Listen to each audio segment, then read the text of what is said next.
Ongi etorri Mondragon Linguako bideoeskoletara. Bideo honetan gogoratu eta ahaztu aditzak nola erabili ikasiko dugu.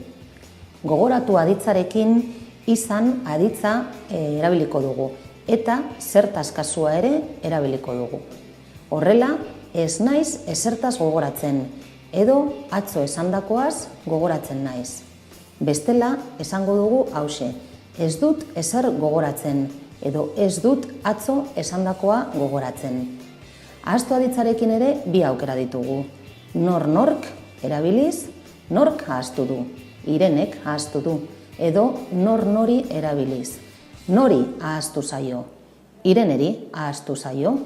Beraz, kontuan hartu, bai gogoratu, bai ahaztu aditzak bi modutara erabili ahal direla, baina nola esaten dugun kontuan hartuz.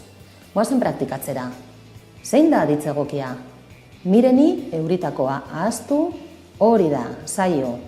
Eta Mirenek euritakoa ahaztu du, primeran.